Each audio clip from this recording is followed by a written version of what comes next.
Hello दोस्तों, मैं सरला Yadav SY Hindi platform पर एक बार फिर से आप सभी का हार्दिक अभिनंदन करती हूँ। और आज हम लेकर आए हैं आप सबके सामने एक और MCQs की वीडियो, जो कि आपकी आरो भाग 2 की है। आरो भाग 2, सॉरी सॉरी सॉरी, आरो भाग नहीं, ये है आपकी क्षितिज भाग 2। क्षितिज भाग 2, क्षितिज भाग 2 के मैं MCQs आप सबके सामने लेकर आई हूँ, क्योंकि आपके जो PGT का जो एस्टेट सिलेबस है, उसमें क्षितिज भाग 1 और क्षितिज भाग 2 के नाम से आपके सिलेबस में दिया गया है। आरो भाग 1 और आरो भाग 2, ये दोनों के MCQs मैं अपने SY हिंदी प्लेटफॉर्म चैनल पर अपलोड कर चुकी हूँ। जिस किसी ने भी वो वीडियो नहीं देखी हैं तो देखें और अपनी तैयारी करें स्टेट की। दोस्तों, अगर आपको हमारी ये वीडियो पसंद आती हैं तो लाइक एंड शेयर करें। अगर आप हमारे चैनल पर नए हैं तो प्लीज़ प्लीज़ सब्सक्राइब ज़रूर कर लें और वीडियो को ज़्यादा से ज़्यादा आप लाइक करें, शेयर करें। हमें यही हमारा एक मोटिवेशन होता है, जो हमारा मनोबल बढ़ाता है आगे की वीडियो आपके रिकॉर्ड करने के लिए। तो ये आज मैं आप सबके सामने लेकर आई हूँ क्षितिज भाग 2 के MCQs हैं सभी। इसमें आपकी 9 टोटल कविताएं हैं और ये पद्य खंड के 9 के 9 अध्याय के MCQs मैं एक ही वीडियो में करवाने वाली हूँ। तो देखते रहे इत्मीनान के साथ, आराम से, तसल्ली से, बिल्कुल धैर्य के साथ, और अपनी तैयारी PGT एस्टेट की करते रहें। और बहुत ही बच्चों कीमती टाइम निकाल कर आप लोगों के लिए वीडियो बनाते हैं, टाइम भी काफ़ी लगता है। तो प्लीज़ आप एक लाइक तो कर ही सकते हो, और पॉसिबल हो तो शेयर भी करें और सब्सक्राइब भी करें और अपने दोस्तों के पास भी शेयर करें। तो आज मैं आप सबके सामने लेकर आई हूँ, सबसे पहले ही कविता है और उसके कवि के नाम है सूरदास। और इसमें कविता न होकर सूरदास के क्या लिए गए हैं, सूरदास के पद हैं। अब सूरदास की एक रचना है सूर सागर। सूर सागर, सूर सारावली और साहित्य लहरी, ये इनकी 3 रचनाएं हैं। लेकिन आज जो हम इसमें क्षितिज भाग 2 में पढ़ेंगे सूरदास के पद, ये जो पद हैं ये सूर सागर के अंतर्गत जो आपका भ्रमर गीत प्रसंग से लिया गया है। सूर सागर के अंतर्गत ही जो भ्रमर गीत प्रसंग है, उससे संबंधित ये पद जो है आपके लिए गए हैं। तो ये देख लेते हैं हम बारी बारी। उद्धव उद्धो तुम हो अति बड़ भागी, ये पद किस कवि का है?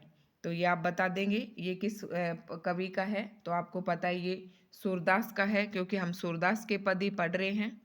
और उसके बाद है उद्धो कौन है। उद्धो कौन है यहाँ पर? तो उद्धो का आ गया है यहाँ पर उद्धव को। और मैं यहाँ पर ऑप्शन नहीं पढ़ूंगी, जैसे कि हमने पिछली वीडियो में किए थे। बहुत ही फास्ट स्पीड से हम थोड़ा अपना रिवीजन करेंगे, क्योंकि बच्चों ने ये हो सकता है ये चैप्टर पढ़ लिए हों, तो बहुत ही आसानी से इनके आंसर दे पाएंगे। ठीक है, अब आगे है हमारा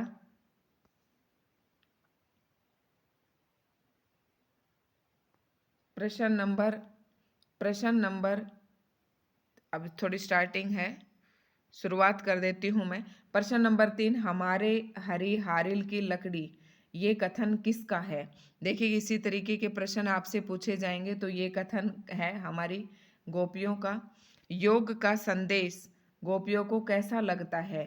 तो योग का संदेश जो है गोपियों को कड़वी ककड़ी के समान लगता है।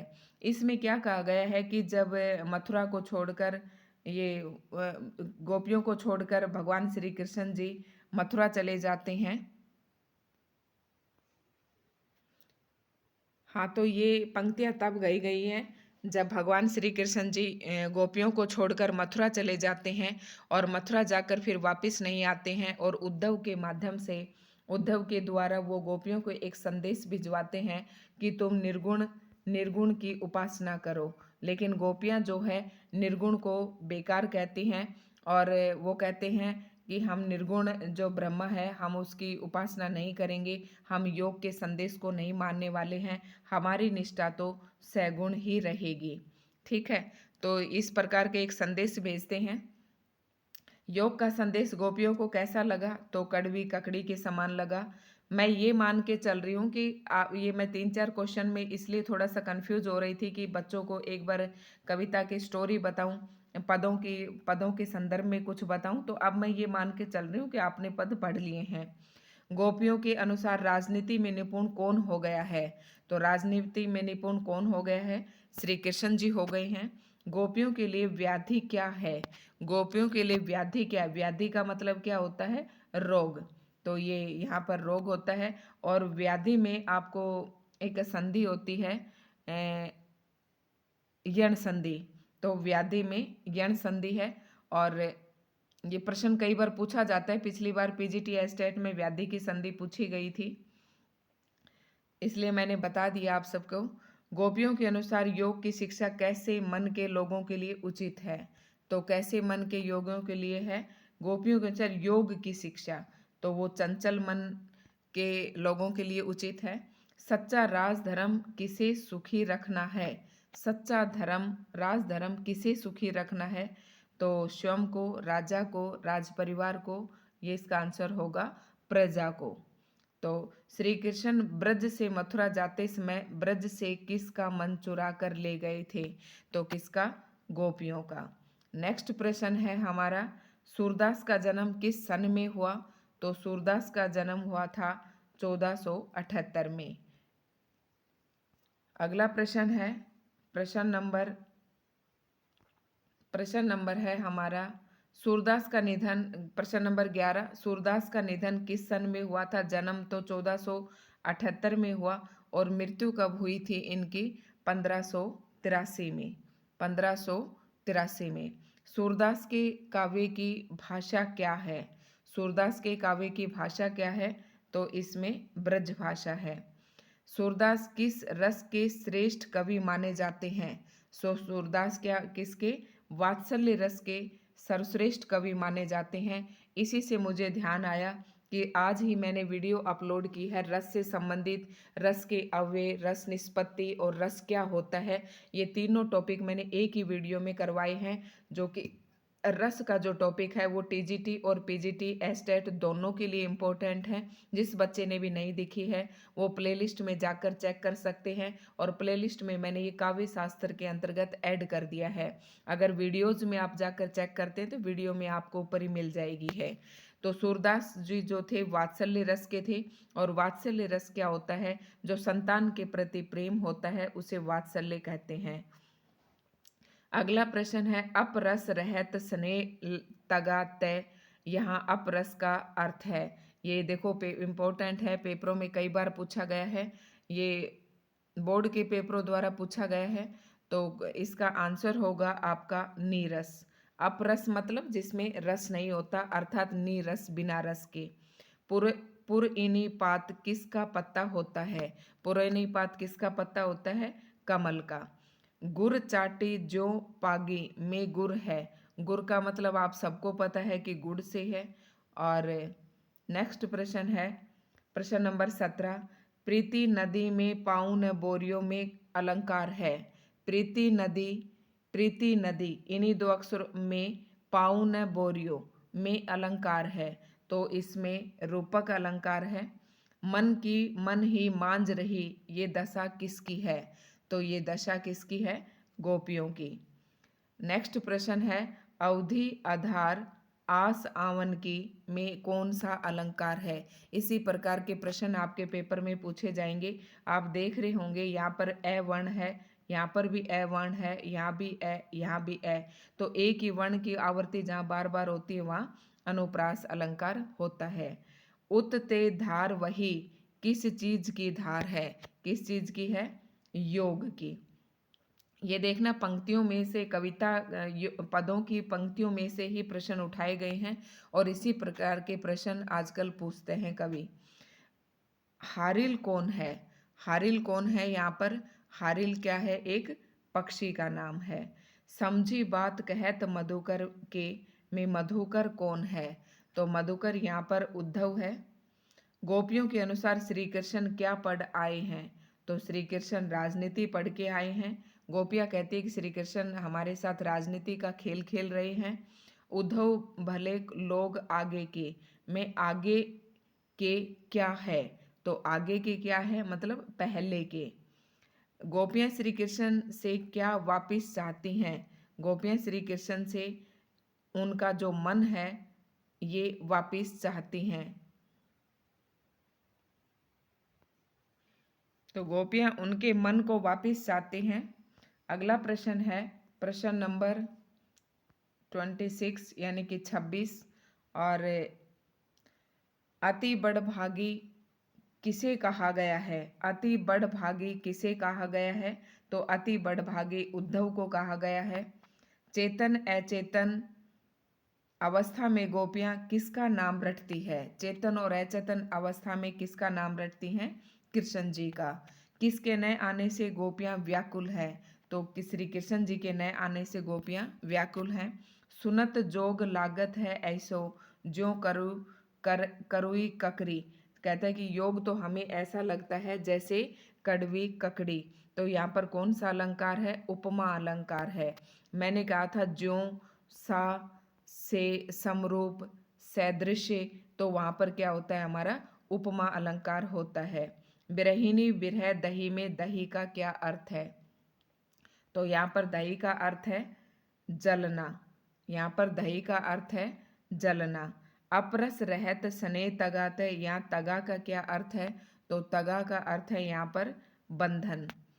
तो नेक्स्ट प्रश्न है हमारा सु तो व्याधि व्याधि हमको ले आए। यहाँ व्याधि का क्या अर्थ है? तो यहाँ व्याधि का अर्थ क्या है? रोग है। ये प्रश्न आपका ऊपर भी आया है।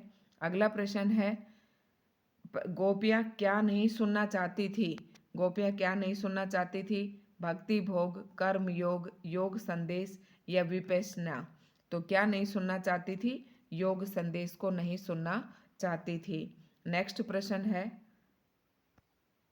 प्रश्न नंबर 34। प्रश्न नंबर 34 और ये है हमारा हारिल पक्षी की क्या विशेषता है? हारिल पक्षी की क्या विशेषता है? कि वह पैरों में क्या रखता है? पैरों में लकड़ी रखता है। चाहती हुती गुहारी में गुहारी शब्द का क्या अर्थ है? तो गुहारी शब्द का अर्थ है कि रक्षार्थ पुकार। इसका ऑप्शन हो जाएगा क्या? रक्षार्थ पुकार, मतलब रक्षा करने के लिए पुकारना। गोपियों का मन चुरा कर कौन ले गया था? तो गोपियों का मन श्री कृष्ण जी चुरा कर ले गए थे।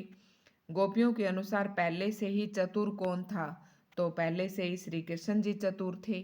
और अगर आप कहें कि कमेंट में बता सकते हैं कि मैम प्लीज़ ऑप्शन भी बोलिए, क्योंकि ये हिंदी साहित्य के इतिहास जैसे प्रश्न नहीं है कि इनके चारों ऑप्शन हम सोल्व करवाएं, क्योंकि इसमें इस पंक्ति का एक प्रश्न का सीधा एक ही उत्तर है और ऑप्शन से इसका कोई मतलब नहीं है।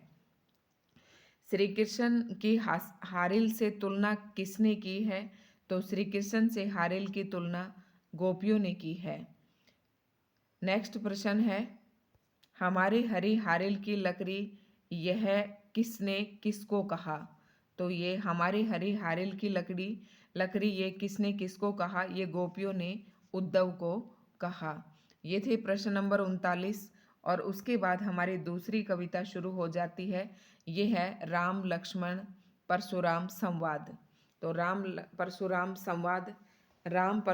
लक्ष्मण संवाद, ये हमारी इस कविता का नाम है। और ये लिखा है आपका, देख लेते हैं या किसने बारी बारी प्रश्नों को। राम परशुराम लक्ष्मण संवाद कविता किसकी रचना है? सबसे पहला ही प्रश्न है आपका, तो ये तुलसीदास जी की रचना है और तुलसीदास जी की रचना है ये। नेक्स्ट प्रश्न है राम परशुराम लक्ष्मण संवाद कविता किस पुस्तक से ली गई है? इम्पोर्टेंट है ये, रामचरितमानस में से लिया गया है। राम परशुराम लक्ष्मण संवाद, ये इस किस संवाद की बात कर रहे हैं? जब भगवान श्री राम धनुष को तोड़ देते हैं, सीता माता के स्वयंवर में जब जाते हैं, राम सीता के स्वयंवर में जाते हैं और शिव धनुष को उठाते हैं और शिव धनुष जब टूटता है तो एकदम जोर की टंकार होती है। उस समय परशुराम गुस्से से आते हैं अपना फरसा साथ लेकर। तो ये संवाद होती है, गुस्से में आकर लक्ष्मण भी बोलते हैं, परशुराम भी बोलते हैं, फिर राम उनको बड़े ही धैर्य से सारा बातें समझाते हैं। ये संवाद है, संवाद होता है आपसी बातचीत। राम लक्ष्मण परशुराम संवाद कविता किस कांड से लिया गया है? आपको पता है कि रामचरितमानस तुलसीदास जी की रचना है और रामचरितमानस अवधि में लिखा गया। कौन से में? अवधि में लिखा गया। और ये राम परशुराम लक्ष्मण संवाद रामचरितमानस में से ही लिया गया है। और राम लक्ष्मण किस कांड, रामचरितमानस में जो है 7 कांड हैं और ये कौन से कांड में से लिया गया है? बाल कांड में से।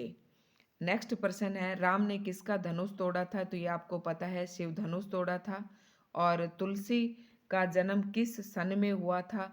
तुलसी का जन्म 1532 में हुआ था और इनकी मृत्यु जो थी 1623 में हुई थी। अगला प्रश्न है प्रश्न नंबर 7। प्रश्न नंबर 7, कौन सी रचना तुलसीदास जी की नहीं है? तो कवितावली भी तुलसीदास की रचना है, विनय पत्रिका भी, कृष्ण गीतावली भी, ये तीनों ही इनकी रचनाएं हैं। लेकिन साहित्य लहरी इनकी रचना नहीं है, साहित्य लहरी सूरदास जी की है। उसके बाद है, राम लक्ष्मण परशुराम संवाद कविता की भाषा क्या है? तो इसकी भाषा कौन सी होगी? अवधि होगी, क्योंकि मैंने अभी बताया था कि ये जो संवाद है ये रामचरितमानस में से लिया गया है और रामचरितमानस की जो भाषा है वो अवधि है। राम लक्ष्मण परशुराम संवाद कविता के छंद कौन से हैं? तो आपको पता है ये रामचरितमानस में से लिया गया है और रामचरितमानस जो है दोहा चौपाई में लिखा गया है। मैंने सारी बातें बता दी है रामचरितमानस के बारे में। उसमें 7 कांड हैं, दोहा चौपाई में लिखा गया है और अवधि भाषा में रचित है। सुनी रिसाई बोले मुनि कोही में कोही का क्या अर्थ है? तो कोही का अर्थ है परशुराम। राम लक्ष्मण परशुराम संवाद कविता की शैली कौन सी है? तो ये व्यंग्यात्मक शैली है। नेक्स्ट प्रश्न है, नाथ शंभु धनु भंज निहारा में नाथ कौन है? तो नाथ है परशुराम। शिव धनुष तोड़ने वाला परशुराम का किस जैसा शत्रु है? तो किसके जैसा? सहस्त्र भाव जैसा शत्रु है। बहु धनु तोरी लरिकाई, किसने ऐसा किया था? तो ये किसने ऐसा किया था? इसका आंसर होगा आपका लक्ष्मण ने। तुलसीदास ने भृगुकुल केतु शब्द किसके लिए प्रयुक्त किया है? तुलसीदास ने भृगुकुल केतु ये किसके लिए प्रयोग किया है? परशुराम के लिए। भृगुकुल में जन्मे थे परशुराम। और अगला है, रे नृप बालक काल बस किसे कहा गया है? तो ये किसे कहा गया है? लक्ष्मण को। परशुराम ने कहा है। का छति लाभ जून धनु तोरे, तो यहाँ पर जून का क्या अर्थ है? पुराना। नेक्स्ट प्रश्न है, कुंभड़ बतिया का यहाँ क्या अर्थ है? तो कुंभड़ बतिया का यहाँ अर्थ है बहुत कमजोर। महिषुर कौन होता है? तो आप सबको पता है महिषुर कौन होता है? ब्राह्मण। तो ये ब्राह्मण का पर्यायवाची है, ये भी याद रखना है। प्रश्न नंबर 20 की तरफ बढ़ते हैं। कविता नंबर 2 हमारी चल रही है और अगला प्रश्न है, कुलिस समवचनों कैसे वचन होते हैं? तो ये कैसे वचन होते हैं? बहुत ही कठोर। कौशिक सुनु मंद, थोड़ा सा आपको ये लाइट थोड़ा कम दिखाई दे रहा है, स्पष्ट नहीं है। तो क्या करूं, टाइम भी बहुत कम है, इसलिए मैंने रात को ही ये खींची है, आपके पिक आपके लिए हैं, तो थोड़ा सा ये धुंधला दिखाई दे रहा है यहाँ पर, तो उसके लिए माफ़ी चाहूँगी। कौशिक आप थोड़ा और बड़ा करके देख सकते हैं। कौशिक सुनो मंद येहू बालक में कौशिक कौन है? तो कौशिक यहाँ पर विश्वामित्र है। काल कवलु होता है, काल कवलु क्या होता है? तो ये मृत होता है।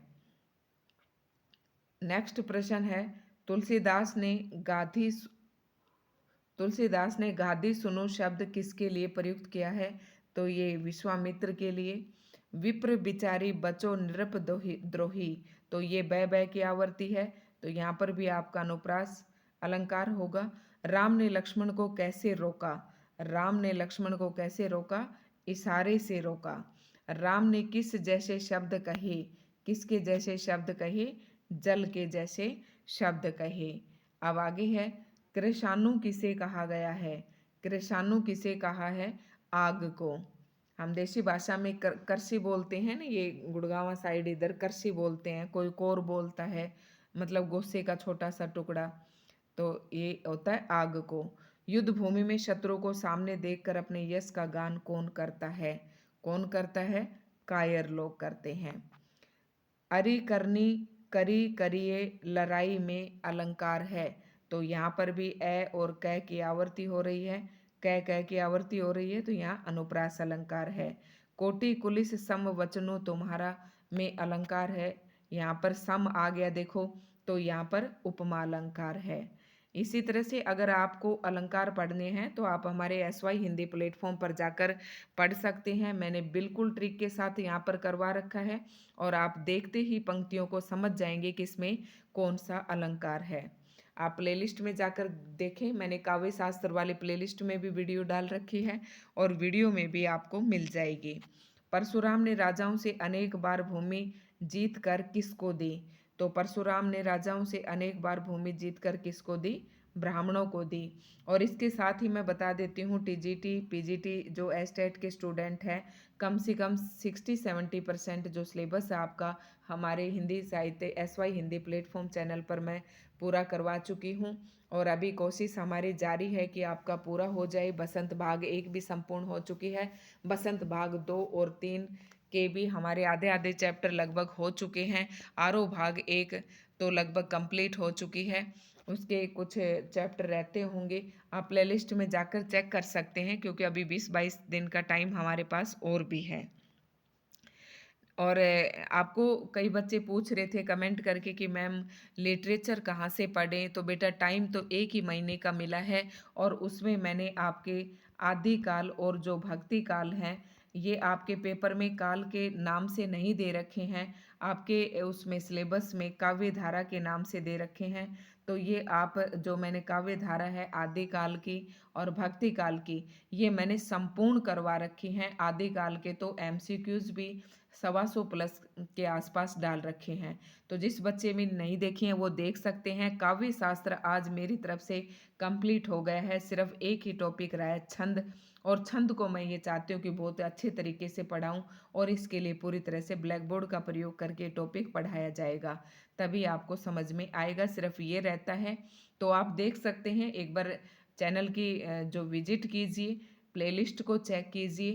आपको लगभग जो है मैंने शुरुआत अभी 1 महीने से की है, लगभग आपको सारा जो सिलेबस मिलेगा वो PGT और TGT एस्टेट और UGC नेट का ही मिलेगा। इसके अलावा मैंने अभी और कुछ भी नहीं डाला है। तो नेक्स्ट प्रश्न है, परशुराम ने राजाओं से अनेक बार भूमि जीतकर किसको दी? ये ब्राह्मणों को दी। परशुराम ने गुरुद्रोही किसे कहा है? तो गुरुद्रोही किसे कहा है? शिव धनुष तोड़ने वालों को। नेक्स्ट प्रश्न है हमारे पास प्रश्न नंबर 33, युद्ध में रिपु के सामने अपने प्रताप का बखान कौन करता है? तो कौन करता है? कायर लोग करते हैं। गर्भन के अर्भक दलन, यहाँ अर्भक का क्या अर्थ है? तो यहाँ अर्भक का अर्थ है बच्चा।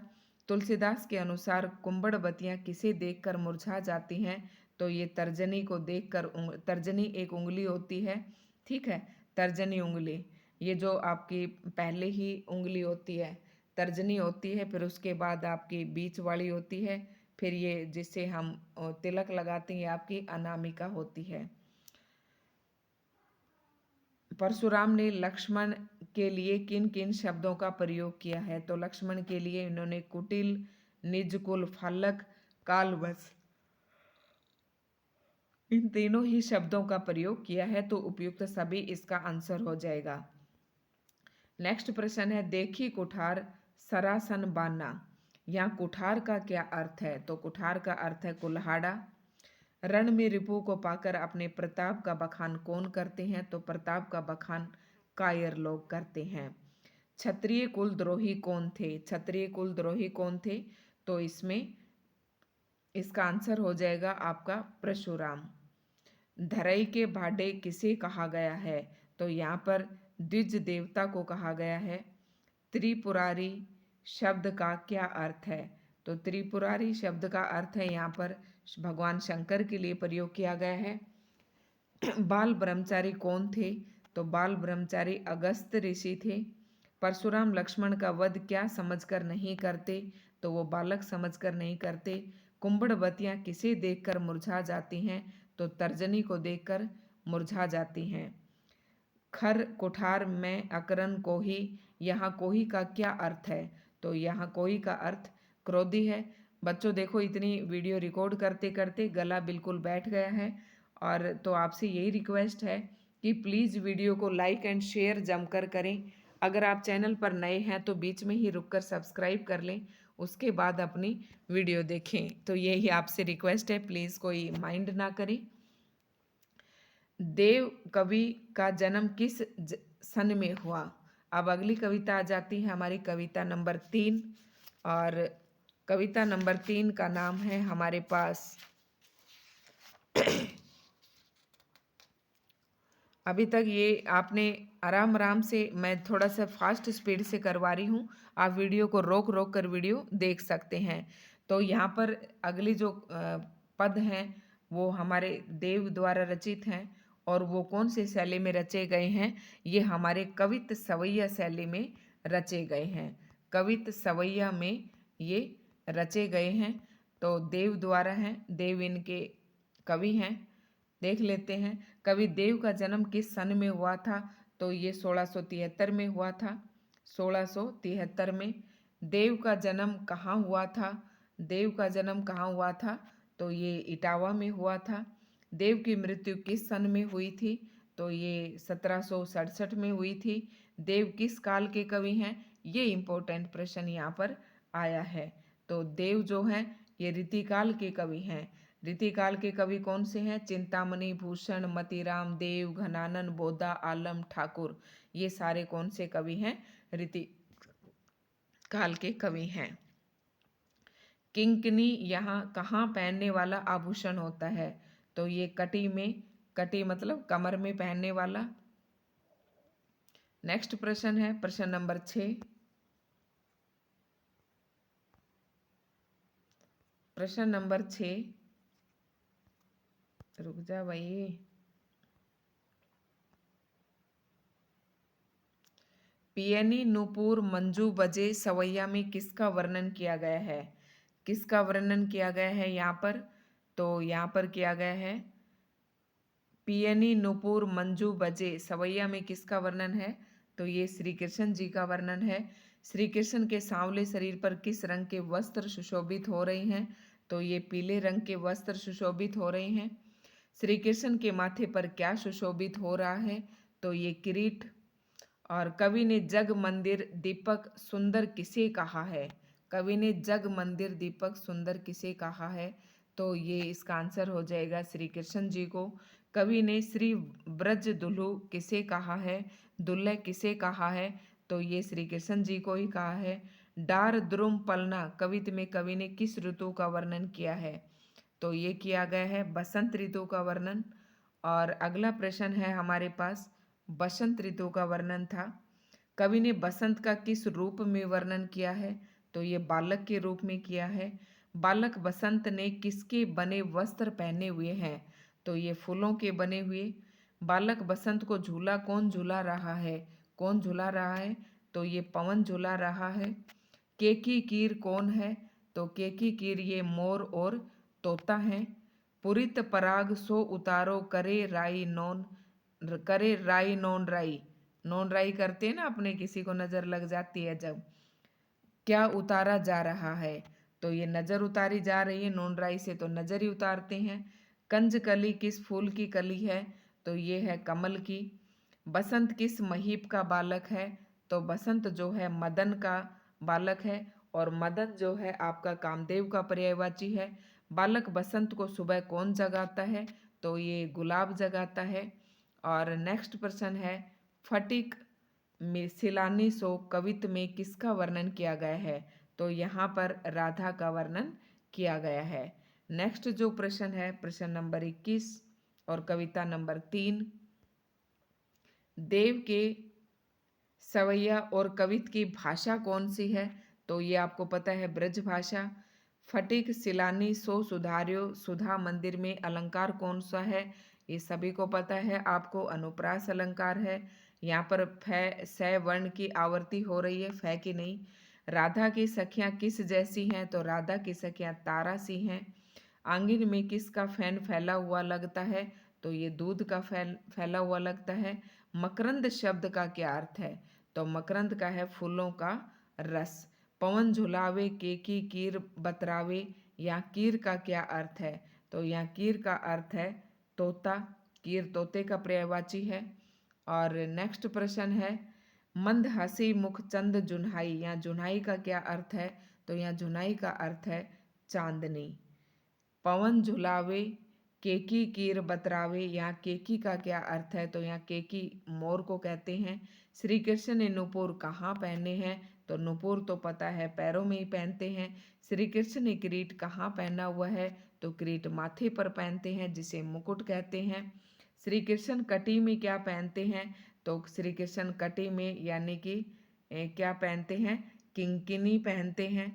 और जुन्हाई शब्द का क्या अर्थ है यहाँ पर? तो जुन्हाई शब्द का अर्थ चांदनी है।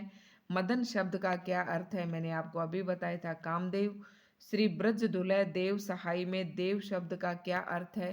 तो देव शब्द का अर्थ है कवि देव। श्री कृष्ण ने माथे पर क्या धारण किया हुआ है? तो ये सभी को पता है, माथे पर मुकुट धारण कर रखा है। नेक्स्ट प्रश्न है प्रश्न नंबर 36। बस ये इतने ही थे। और नेक्स्ट कविता नंबर 4 है हमारी। थोड़ा सा फास्ट स्पीड से करेंगे क्योंकि वीडियो बहुत लंबी हो जाएगी हमारी। जयशंकर प्रसाद का जन्म, यानी कि अगली कविता है आत्म कथे, जो जिसके राइटर हैं जयशंकर प्रसाद। आत्म कथे कविता है। जयशंकर प्रसाद का जन्म किस सन में हुआ था? तो ये 1889 में हुआ। जयशंकर प्रसाद का जन्म कहाँ पर हुआ? तो ये वाराणसी में हुआ। जयशंकर प्रसाद का देहांत किस सन में हुआ? तो देहांत 1937 में हुआ। आपको पता है जयशंकर प्रसाद जो हमारी छायावादी युग है उसके 4 महान स्तंभ है, और 4 महान स्तंभों में से जयशंकर प्रसाद भी है, एक है। 4 कौन कौन से हैं? जयशंकर प्रसाद है, सूर्यकांत त्रिपाठी निराला है, और आपका जयशंकर प्रसाद, सूर्यकांत त्रिपाठी निराला, महादेवी वर्मा, और एक कौन रह गया? सुमित्रानंदन पंत। ये जो 4 हैं छायावादी युग के महान स्तंभ हैं। और ये आपको उसमें काव्य धाराएं आपके सिलेबस में दे रखा है कि जो इस युग का प्रतिनिधित्व कर रहा है उन्हीं कवियों की रचनाएं आपको करनी है। तो इस छायावाद के 4 प्रतिनिधि कवि हैं, चारों की रचनाएं आपको कर लेनी है। जयशंकर प्रसाद का देहांत ये अभी बताया था मैंने आपको 1937 में।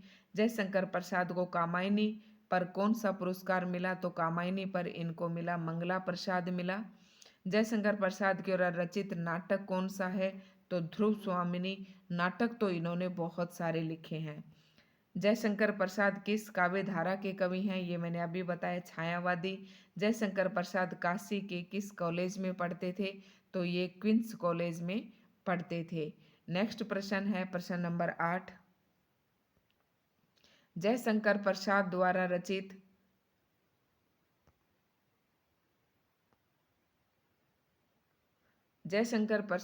रचित उपन्यास कौन सा है? तो उपन्यास तितली है इनका।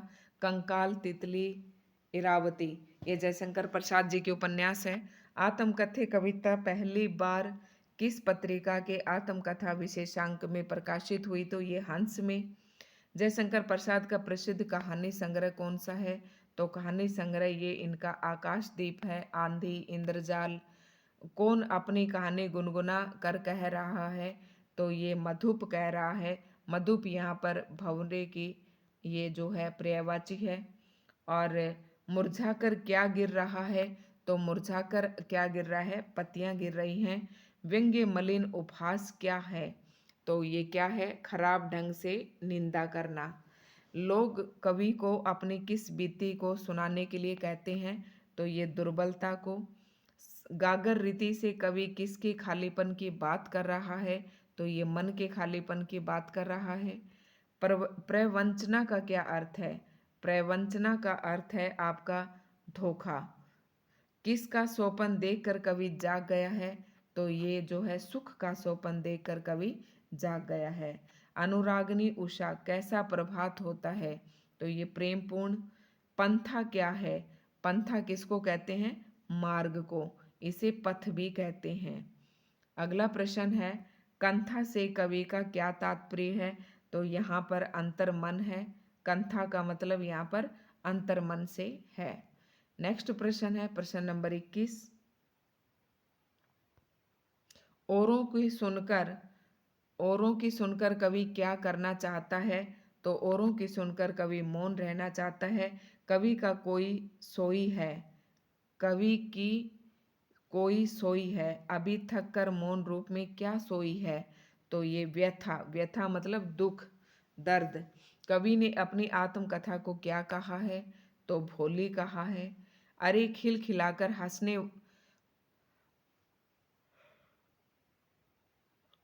भाई ये आपसे हार्दिक रिक्वेस्ट है कि प्लीज़ वीडियो को लाइक ज़्यादा से ज़्यादा करें। 100 150 200 जो व्यूज़ हो जाते हैं, लेकिन लाइक नहीं करते हैं बच्चे बिल्कुल भी। तो प्लीज़ वीडियो को ज़्यादा से ज़्यादा लाइक करें, शेयर करें। अरे खिलखिलाकर हंसते होने वाली उन बातों की में अलंकार कौन सा है? तो यह आपको यहाँ ख ख की आवर्ती, ठीक है, तो यहाँ अनुप्रास अलंकार होगा। कवि की किन बातों रातों को गाथा उज्जवल थी? कवि की किन रातों की गाथा उज्जवल थी? तो ये आपको बताना होगा जो चांदनी की रातों की जो गाथा थी वो उज्जवल थी। जयशंकर प्रसाद के अनुसार आलिंगन में आते आते मुस्कुराकर क्या भाग गया? क्या भाग गया? उनका सुख भाग गया। जयशंकर प्रसाद ने गंभीर अनंत नीलिमा में क्या होने की बात कही है? तो ये असंख्य जीवन इतिहास होने की बात कही है। जयशंकर प्रसाद ने किसकी उज्जवल गाथा गाने में असमर्थता व्यक्त की है? किसकी उज्जवल गाथा गाने में? मधुर चांदनी रातों की। जयशंकर प्रसाद ने भावहीन मन को क्या कहा है? तो भावहीन मन को रीति गागर कहा है। चांदनी रातों की गाथा कैसे कही गई है? तो ये उज्जवल कही गई है। असंख्य जीवन इतिहास अपना उपहास कहाँ करते हैं? कहाँ करते हैं? प्रश्न नंबर 31 का आंसर होगा अनंत नीलिमा में। कवि ने मधुप किसे कहा है? ये प्रश्न आ गया। सॉरी, यहाँ मधुप मन को कहा है। यहाँ पर कविता के अंदर मधुप मन को कहा है। नेक्स्ट प्रश्न है प्रश्न नंबर 33। बस ये उसमें इतने ही थे। हमारी अगली कविता आ जाती है। कविता का नाम है आपका उत्साह अट नहीं रही है। ये आपके लिखी है सूर्यकांत त्रिपाठी निराला ने। उत्साह अट नहीं रही है। उत्साह कविता किसकी रचना है? तो ये इसका आंसर होगा आपका सूर्यकांत त्रिपाठी निराला जी की। उषा कविता में कवि ने किसके लिए संबोधन किया है? तो यहाँ बादलों के लिए संबोधन किया है। कवि बादलों से क्या संदेश देता है? तो नया जीवन का संदेश देता है। बादलों का स्वरूप किसके समान है? बादलों का स्वरूप किसके समान है? बहुत ही फास्ट स्पीड से हम करेंगे। तो बादलों का जो स्वरूप है सुंदर काले घुघराले बालों के समान है। उत्साह कविता में अज्ञात दिशा से किसके आने की बात कही गई है? तो ये अनंत के घन के आने की बात कही है। किसके कारण सारी धरती के लोग व्याकुल और बेचैन हैं? तो गर्मी के ताप के कारण। बादलों के हृदय में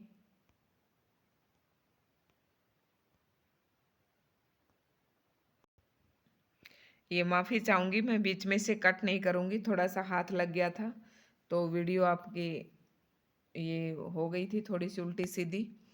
बादलों के हृदय में किस प्रकार की शोभा छिपी है? तो बादलों के हृदय में किस प्रकार की शोभा छिपी है? तो ये छिपी है आपकी, बादलों के हृदय में किस प्रकार की शोभा छिपी है? तो ये बिजली की शोभा छिपी है। कवि बादलों से बरस कर धरती को क्या प्रदान करने को कहता है? तो ये शीतलता प्रदान करने को कहता है।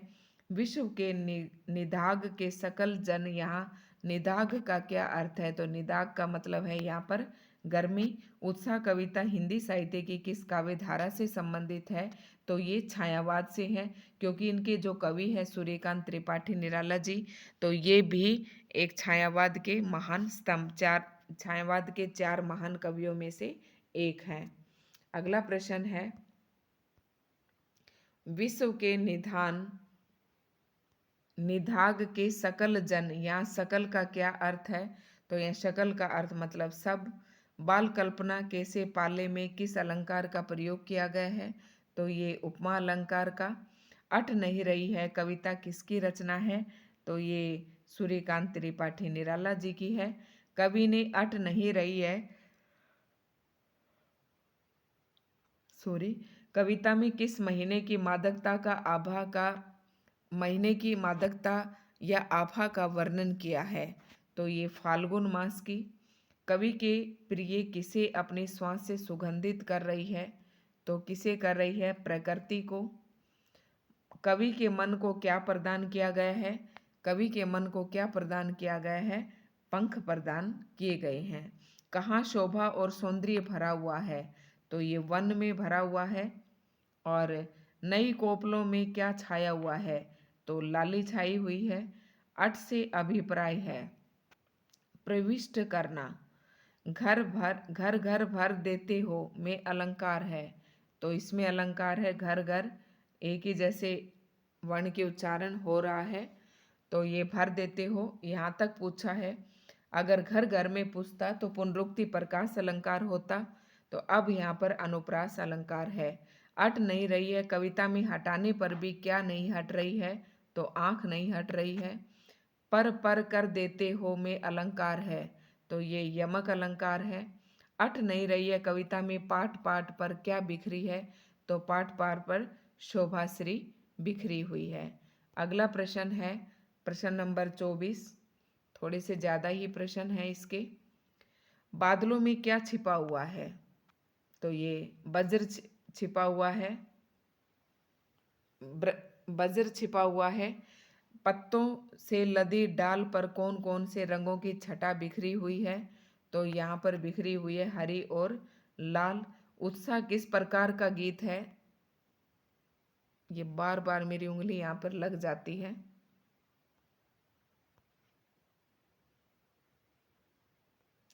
अगला प्रश्न है उत्साह किस प्रकार का गीत है? तो उत्साह जो है एक आह्वान गीत है। उत्साह कविता में बादल से किसको शीतल करने की बात कही गई है? तो ये तप्त धरा को, मतलब तपती हुई धरा को शीतल करने की बात कही गई है। नेक्स्ट प्रश्न है, मैं इसे रख ही लेती हूँ, बार बार मेरी उंगली लगती है यहाँ पर। तो बच्चों एक बार प्लीज़ लाइक एंड शेयर ज़रूर करें, जमकर वीडियो को लाइक एंड शेयर कर दीजिएगा और चैनल को सब्सक्राइब ज़रूर करें। अगर जिस बच्चे ने भी सब्सक्राइब नहीं किया है, बहुत अच्छा रिस्पॉन्स आप लोगों का मिल रहा है, उसके लिए मैं आपका बहुत बहुत आभारी हूँ, बहुत बहुत धन्यवाद करती हूँ कि आप हमारे कंटेंट को पसंद कर रहे हैं। ठीक है, तो आप लोगों का दिल से धन्यवाद। किसकी आभा नहीं अट रही है? किसकी आभा नहीं अट रही है? तो ये फाल्गुन की आभा जो है नहीं अट रही है। उत्साह कविता में किस दिशा से अनंत के घन आने की बात कही है? तो ये अज्ञात दिशा से। उत्साह कविता में निधाग का क्या अर्थ है? तो यहाँ पर निधाग का मतलब गर्मी है, पहले भी आ चुका है। अट नहीं रही है वाक्य का क्या अर्थ है? इसका अर्थ है मतलब अट नहीं रही है मतलब ये बात मेरे मन में समा नहीं रही है। अगले प्रश्न है प्रश्न नंबर 31 और प्रश्न नंबर 31 का है अट नहीं रही है वाक्य का क्या अर्थ है? मतलब समान न समाना। मंद गंध पुष्प माल का धारक कौन कहा गया है? तो इसका फाल्गुन आंसर आएगा। वज्र किसके हृदय में छिपा रहता है? तो ये बादल के हृदय में। क्या नहीं पट रही है? क्या नहीं पट रही है? शोभाश्री नहीं पट रही है। अट नहीं रही है कविता में किस मास का वर्णन किया गया है? तो ये फाल्गुन मास का वर्णन किया गया है। और अगला प्रश्न है धाराधर का क्या अर्थ है? तो धाराधर का अर्थ है बादल।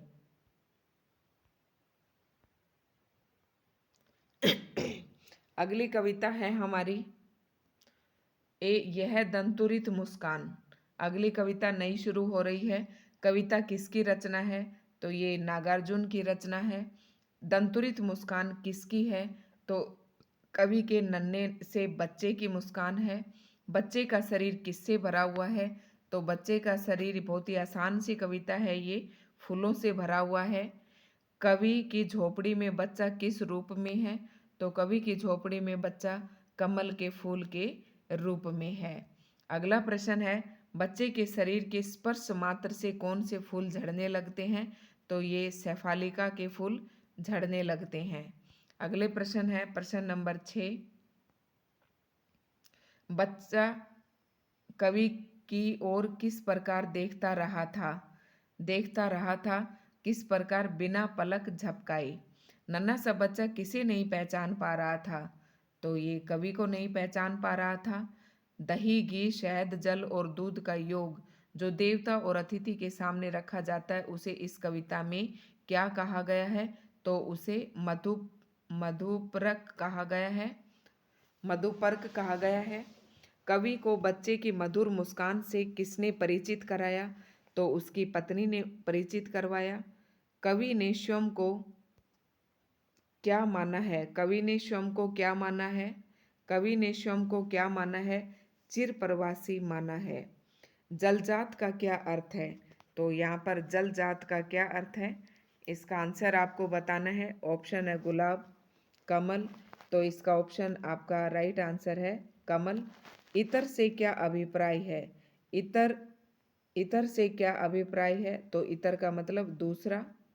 अगला प्रश्न है नागार्जुन ने कविता में किस छंद का प्रयोग किया है, तो नागार्जुन ने इस कविता में जो है अतुकांत छंद का प्रयोग किया है। ये आपको याद रखना है।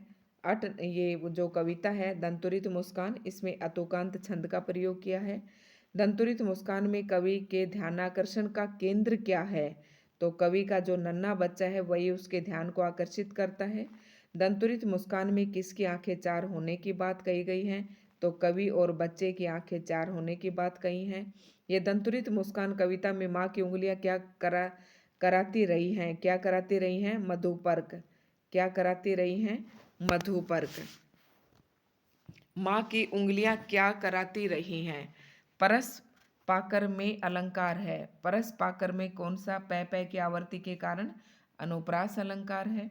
नेक्स्ट प्रश्न है कठिन पाषाण पिघल कर क्या बन गया है, तो कठिन पाषाण भी पिघल कर क्या बन गया है, जल बन गया है। नेक्स्ट प्रश्न है हमारे पास प्रश्न नंबर 19। फसल कविता किसकी रचना है, तो फसल कविता किसकी रचना है, नागार्जुन की। फसल के लिए जादू का काम कौन करता है, तो ये नदियों का पानी करता है।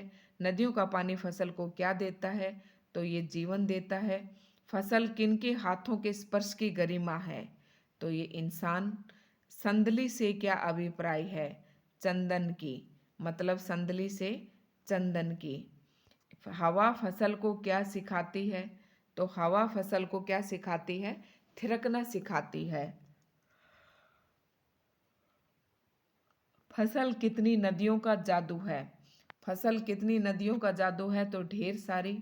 फसल कविता की भाषा की विशिष्टता क्या है, मतलब ये एक आम बोलचाल की भाषा है। फसल किसका रूपांतरण है, फसल किसका रूपांतरण है, सूर्य की किरण का। नेक्स्ट प्रश्न है छोटे बच्चे के स्पर्श मात्र से कौन से फूल झड़ने लगते थे, तो शेफालिका के फूल। नागार्जुन कृत कविता का क्या नाम है, तो ये फसल है। दंतुरित मुस्कान, एक ही कविता के अंदर दो कविताएं दी गई हैं। दंतुरित मुस्कान देखकर पाषाण के क्या बनने की बात कही गई थी, तो ये जल। फसल किसके स्पर्श की महिमा है, तो फसल जो है हाथों के स्पर्श की महिमा है। फसल कितनी हाथों के स्पर्श की गरिमा होती है, तो ये इसका आंसर है करोड़ों हाथों की। नेक्स्ट प्रश्न है, काफी प्रश्न है इसमें।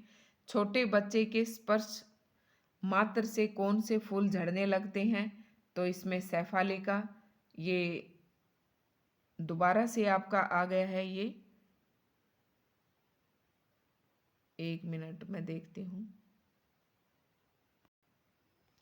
नेक्स्ट प्रश्न है नागार्जुन कृत कविता का क्या नाम है, तो ये कविता का नाम है ये दंतुरित मुस्कान।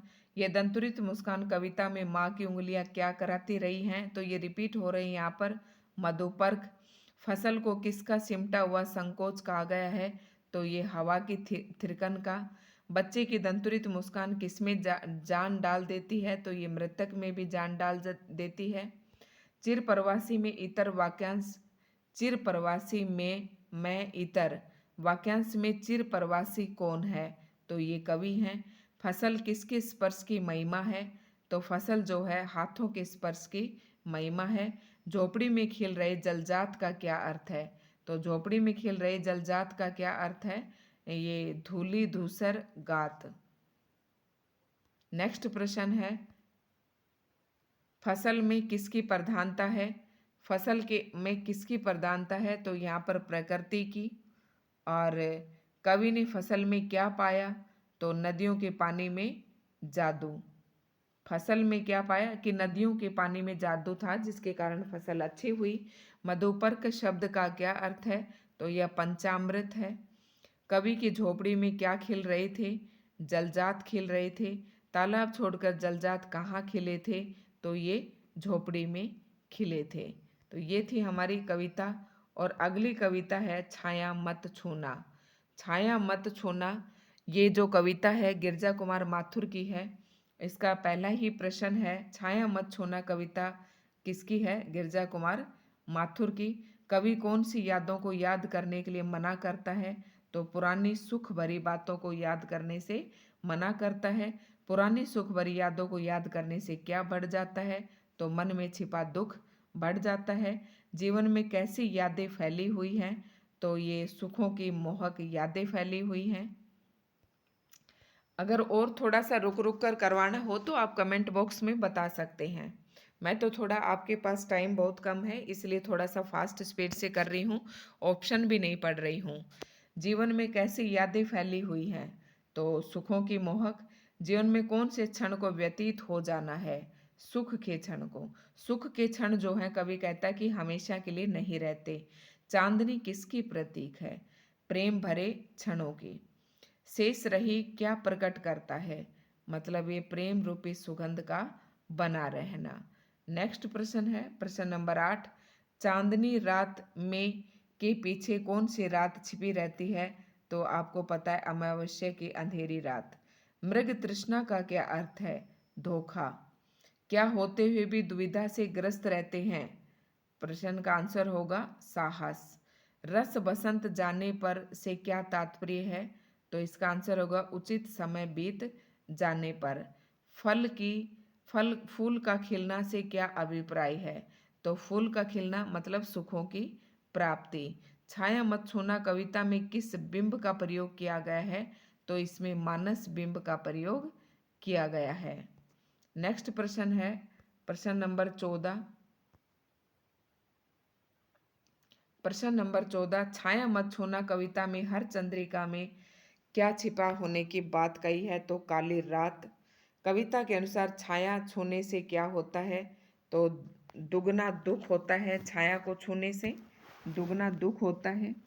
नेक्स्ट प्रश्न है, छाया मत छूना कविता में प्रभुता का शरण बिंब किसे कहा है? तो ये मृग तृष्णा को।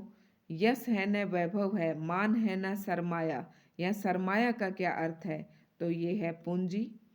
और नेक्स्ट प्रश्न है, शरद आने पर भी किसके नए खिलने का दुख है? तो ये चांद। भूली सी एक छुअन बनता हर जीवित क्षण में कौन सा अलंकार है? देखो, भूली सी, यहाँ सी आ गया, मैंने आपको इसकी अच्छे से ट्रिक बता दी है। उपमा अलंकार है। छाया मत छूना कविता के कथन को गंभीरता किसने प्रदान की है? तो यहाँ पर लाक्षणिकता ने गंभीरता प्रदान की है। अगले प्रश्न है प्रश्न नंबर 21। दुविधा की अधिकता के कारण कवि को क्या नहीं दिखाई देता? तो क्या दिखाई नहीं देता? यहाँ पर इसका आंसर होगा पंथ दिखाई नहीं देता, यानी कि रास्ता दिखाई नहीं देता। कवि ने मानव को किसका पूजन करने के लिए कहा है? तो यथार्थ का पूजन करने के लिए। कवि की चित्रगंध किस प्रकार की है? तो ये मोहक है। छाया मत छूना कविता में यामिनी का क्या अर्थ है? तो इसका आ जाएगा तारों भरे चांदनी रात। गिरजा कुमार माथुर कृत कविता का क्या नाम है? तो कविता का नाम है छाया मत छूना। नेक्स्ट प्रश्न है प्रश्न नंबर 26। छाया मत छूना कविता में क्या होते हुए भी दुविधा से ग्रस्त रहते हैं? तो साहस होते हुए भी। छाया मत छूना कविता में प्रयुक्त तो कुंतल शब्द का क्या अर्थ है? तो लंबे केस। कुंतल कुंतल जो है ये बालों का पर्यायवाची है। कुंतल के फूलों की याद वाक्यांश में कुंतल शब्द का क्या अर्थ है? तो यहाँ केश, केश का मतलब बाल। छाया मत छोना कविता में प्रभुता शब्द का क्या अर्थ है? तो प्रभुता का मतलब संप्रभुत्व। पूज्य कठिन यथार्थ क्या है? पूज्य कठिन तो ये चुनौती स्वीकारना। और चंद्रिका का प्रतीकार्थ है, तो चंद्रिका का प्रतीकार्थ सुख है। जीवन में सुहावनी चीजें क्या हैं? सुरंग और सुधियाँ। नेक्स्ट प्रश्न है, प्रश्न नंबर 33 नहीं है, अगली कविता हमारी शुरू हो रही है और अगली कविता है ऋतुराज की कन्यादान। कन्यादान किसकी रचना है? तो ये है मंगलेश डबराल की, नहीं सॉरी, ऋतुराज की। माँ बेटी को कौन सा पाठ पढ़ाना चाहती है? इसमें जीवन के यथार्थ का पाठ पढ़ाना चाहती है। एक माँ की अंतिम संपत्ति क्या होती है? तो अंतिम संपत्ति उसकी पुत्री होती है। बेटी स्वभाव से कैसी थी? तो बेटी स्वभाव से भोली भाली थी। अगला प्रश्न है, वह किसकी ऊंच नीच को समझ नहीं पाती? तो ये दुनियादारी के ऊंच नीच को नहीं समझ पाती। भारतीय समाज में लड़की का दान से क्या तात्पर्य है? मतलब लड़की का विवाह। पाठिका किसे कहा गया है? यहाँ पर पाठिका लड़की को कहा गया है। लड़की को क्या करना नहीं आता? तो लड़की को दुखों की भयानकता को समझना नहीं आता। जीवन के प्रतीक क्या हैं? जीवन के प्रतीक हैं आग और पानी। आग और पानी। वस्त्र और आभूषण नारी जीवन में क्या है? तो ये शाब्दिक भ्रमों की तरह बंधन है। लड़की की माँ लड़की से क्या उम्मीद रखती है? ये रखती है कि घर गृहस्थी का काम करेगी, अपनी स्वतंत्रता बनाए रखेगी, शोषण का शिकार नहीं होगी। और ऐसा नहीं कि कभी ससुराल वाले तंग करे तो अपने ऊपर तेल छिड़क कर आग लगा ले। और उसकी माँ ने यही कहा है इसमें कविता में कि बेटी आग रोटियां सेकने के लिए होती हैं। प्रश्न नंबर 12 की तरफ बढ़ते हैं हम। उसके बाद एक कविता और हमारी रहती है, लड़की होने से क्या तात्पर्य है? तो लड़की होने से क्या तात्पर्य है? भोलापन, सरलता, कोमलता और समर्पण, ये सारी चीजें लड़की के अंदर होनी चाहिए। कन्यादान कविता में कवि ने कथन को किस शब्द शक्ति के प्रयोग से गहनता गंभीरता प्रदान की है? तो ये लाक्षणिकता आ जाएगी यहाँ पर। कन्यादान कविता में कौन सा काव्य गुण विद्यमान है? प्रसाद गुण है। कन्यादान कविता में कौन सा काव्य रस प्रयोग किया गया है? तो यहाँ शांत रस का प्रयोग किया गया है। कन्यादान कौन सी रचना है? कन्यादान कौन सी रचना है? तो ये एक कविता है विधा की दृष्टि से। कन्यादान कविता में शाब्दिक भ्रमों की तरह स्त्री जीवन का बंधन किसे कहा गया है? तो ये वस्त्र और आभूषणों को। जैसे वही उसकी अंतिम पूंजी हो में अलंकार कौन सा है? तो ये उत्प्रेक्षा अलंकार है। वस्त्र और आभूषण शाब्दिक भ्रमों की तरह बंधन है स्त्री जीवन के में अलंकार कौन सा है? यहाँ तो उपमा अलंकार है। माँ पुत्री को किस तरह रहने के लिए कहती है? किस तरह रहने के लिए कहती है? आप बताइए इसमें। तो ये सचेत और सजग रहने के लिए कहती है। आग किस लिए है? तो आग रोटियां सेकने के लिए है। धुंधले प्रकाश की पीठिका कौन है? तो ये बेटी है। माँ ने किसे देखकर न रीझने के लिए कहा है? चेहरे को देखकर मत रीझना। आजकल लड़कियां चेहरे को देखकर ही, जैसे लव मैरिज का जो चक्कर चल रहा है, ये चेहरे को देखकर ही चल रहा है। कोई गुण नहीं देखता, ये भी नहीं देखती कि कोई कमाता भी है या नहीं भी कमाता। माँ को और लड़के को भी ये बात सोचनी चाहिए कि अभी तुम कुछ कमा धमा भी नहीं रहे हो, अभी लाइफ में तुम कामयाब भी नहीं हुए हो, फिर भी इन चीज़ों से तुम्हें, इन चक्करों से दूर रहना चाहिए, किसी की जिंदगी नहीं बर्बाद करनी चाहिए। बहुत अच्छी कविता है ये। माँ को अपनी बेटी कैसी पूंजी लगती थी? तो माँ को लगता था कि ये बेटी मेरी अंतिम पूंजी है। प्रश्न नंबर 25 के बाद प्रश्न नंबर, हाँ 24 के बाद 25। कन्यादान कविता में छंद कौन सा है? तो अतुकांत छंद है। कन्यादान कविता में लड़की को किसकी पाठिका कहा गया है? तो ये कहा गया है धुंधले प्रकाश की, तुकों की और लयबद्ध पंक्तियों की। तो ये आ जाएगा उपयुक्त सभी। कन्यादान कविता में माँ को अपनी बेटी की कैसी पूंजी लगती है? तो ये अंतिम पूंजी लगती है। कन्यादान कविता में लड़की को किसकी पाठिका कहा गया? ये प्रश्न हम कर ली है हमने। तो ये है धुंधले प्रकाश की। चेहरे पर मत रीझना में क्या निहित है? तो ये नसीहत निहित है। मतलब अपनी माँ अपनी बेटी को शिक्षा दे रही है कि कभी भी चेहरे पर मत रीझना। आग रोटियां सेकने के लिए है, वाक्य का प्रतीकार्थ क्या है? मतलब यथोचित। यथोचित मतलब जो चीज उचित है उसके साथ वही काम करना चाहिए। कन्यादान कविता में प्रामाणिक किसे कहा गया है? तो ये दुख को प्रामाणिक कहा है। माँ ने अपनी बेटी को किस रूप में देखा, तो ये पाठिका के रूप में देखा। स्त्री के बंधन कौन से हैं? तो स्त्री के बंधन जो हैं वस्त्र और आभूषण है। कवि ने किसको धुंधले प्रकाश की पाठिका कहा है? तो ये किसको कहा है? बेटी को। अब है हमारे नेक्स्ट प्रश्न है, नेक्स्ट कविता और सबसे लास्ट कविता है, जिस कविता का नाम है संगतकार और उसके कवि का नाम है मंगलेश डबराल। अगले प्रश्न की तरफ बढ़ते हैं हम। मुख्य गायक के साथ स्वर कौन साधता है? इसमें पता क्या गाया गया? एक आदमी जैसे रागनी गाते, एक आदमी गाता है और उसके 5-6 और संगतकार होते हैं। तो संगतकार की क्या भूमिका होती है वो इस कविता में बताया गया है। मुख्य गायक के साथ स्वर कौन साधता है? तो संगतकार। संगतकार तो समझ गए होंगे ना, एक मेन होता है और 4-5 उसके साथ यहाँ बैठ के डपली ढोलक बजाते रहते हैं। ये हाथ में माइक लेके गाता है और ये उसका पीछा करते हैं, उसके पीछे पीछे गाते हैं। संगतकार का स्वर कैसा होता है? तो ये कंपनशील होता है, कमजोर होता है और सुंदर होता है। ये तीनों ही चीजें होती हैं। मुख्य गायक का स्वर किस में खो जाता है? जटिल अंतरे की तान में। मुख्य गायक किस धारा में खो गया है? तो ये संगीत के अलौकिक आनंद की धारा में खो गया है। संगतकार मुख्य गायक को क्या याद दिलाता है? क्या याद दिलाता है? बचपन याद दिलाता है। मुख्य गायक का गला किस कारण बैठ जाता है? तो ऊंचे स्वर के कारण बैठ जाता है। आवाज से राख जैसा कुछ गिरता हुआ से क्या तात्पर्य है? तो ये बुझता हुआ स्वर। कह रहा है कि आवाज से राख जैसा कुछ गिरता हुआ। कभी जब वो अकेला जो मेन गायक है वो गाता गाता थक जाता है, उसका स्वर जब गिरने लगता है तो संगतकार उसके स्वर को उठाते हैं। मुख्य गायक को ढांढस कौन बंधाता है? तो ये संगतकार ही बढ़ाते हैं, नहीं एक अकेला वो भी थक जाता। संगतकार की की मनुष्यता किसे समझना चाहिए? इसका आंसर है अपने स्वर को जानबूझकर ऊंचा न उठाने की। संगतकार अपने स्वर ऊंचा क्यों नहीं उठाता है? तो क्योंकि वह मुख्य गायक का आदर करता है। नहीं तो मुख्य गायक एक अकेला होता है, संगतकार कई होते हैं, लेकिन वो अपने उसके प्रति आदर रखते हैं। संगतकार कविता में कथन को सरसता किस शब्द शक्ति ने प्रदान की है?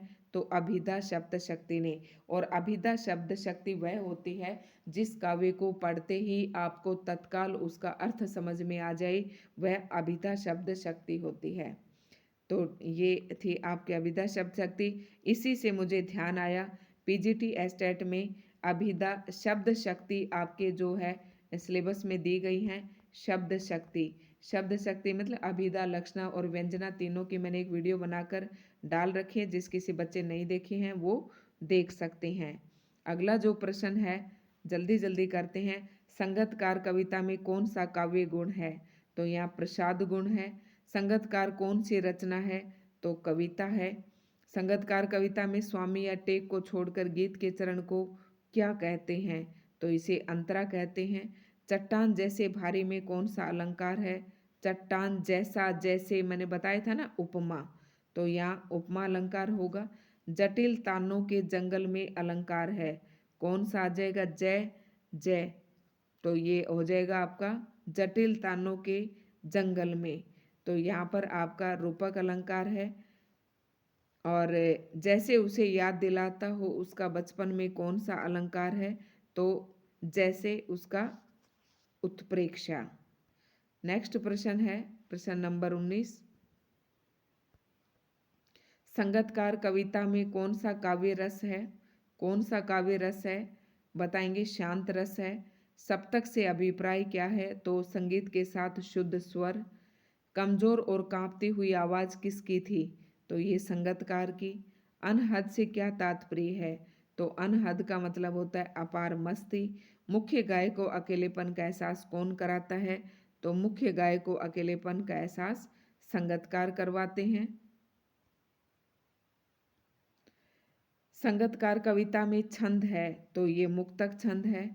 संगतकार कविता में स्थाई किसे कहा गया है, तो स्थाई गीत के मुख्य टेक को कहा गया है। आगे जो प्रश्न है और भी हैं वही, ये लास्ट पेज है, जल्दी जल्दी देख लेते हैं। संगतकार मुख्य गायक को क्या याद दिलाता है, तो वो बचपन याद दिलाता है अपना, जिस तरह बचपन में बच्चे जोर जोर से गाते हैं। नौ सीखिया किसे कहते हैं, जिसे अभी सीखना आरंभ किया गया हो। संगतकार शब्द का प्रतीकार्थ क्या है, तो ये सहयोगी। सरगम का क्या अर्थ है, तो यहाँ सरगम का अर्थ स्वर बोध से है।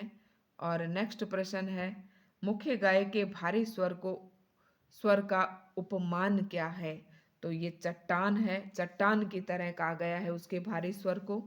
संगतकार के धीमे स्वर में क्या निहित रहती है, तो ये प्रेरणा निहित रहती है। जिसने अभी सीखना आरंभ किया हो उसे नौसिखिया कहते हैं।